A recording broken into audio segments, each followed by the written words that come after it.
भगवान गौतम बुद्ध कहानी, Lord Gautam Buddha story. पथ पर प्रगति की कहानी। उत्तरी भारत का एक शहर श्रावस्ती। वह शहर भगवान बुद्ध के लिए एक महान संसाधन केंद्र था। बहुत से लोग वहां ध्यान के लिए रुकते थे और धर्म पर व्याख्यान सुनते थे। इन व्याख्यानों को सुनने के बाद एक युवक रोज शाम को धार्मिक चर्चा के लिए आता था। ये क्रम वर्षों से चल रहा था। वे नियमित रूप से बुद्ध के प्रवचन सुनते थे, लेकिन उन्होंने इसे कभी अपने जीवन में नहीं उतारा। कुछ वर्षों के बाद एक बार यह युवक व्याख्यान के लिए सब लोगों से पहले आया। तब बुद्ध अकेले बैठे थे। फिर वो बुद्ध से मिला और बोला, गुरुवर्य, एक सवाल मुझे लगातार परेशान कर रहा है और मेरे मन में संदेह पैदा कर रहा है। तब भगवान बुद्ध बोले कि धर्म के मार्ग पर चलते हुए किसी भी प्रकार का संशय व्यर्थ है, उसे दूर करें। आपके पास क्या सवाल है?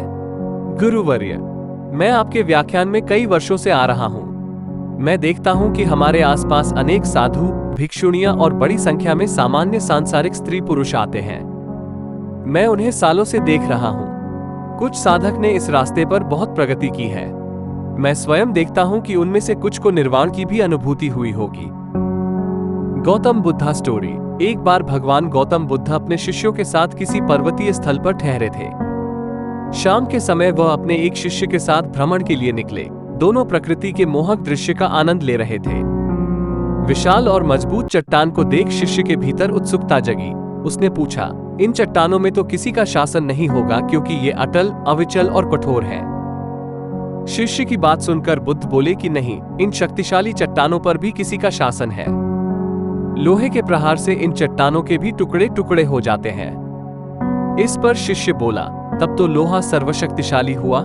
बुद्ध मुस्कुराए और बोले, नहीं, अग्नि अपने ताप से लोहे का रूप परिवर्तित कर सकती है।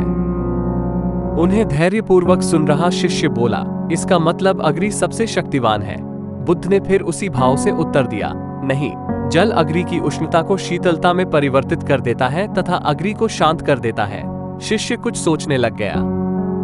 बुद्ध समझ गए थे कि उसकी जिज्ञासा अब भी पूरी तरह शांत नहीं हुई है। शिष्य ने फिर सवाल किया, आखिर जल पर किसका शासन है? भगवान बुद्ध ने उत्तर दिया, वायु का।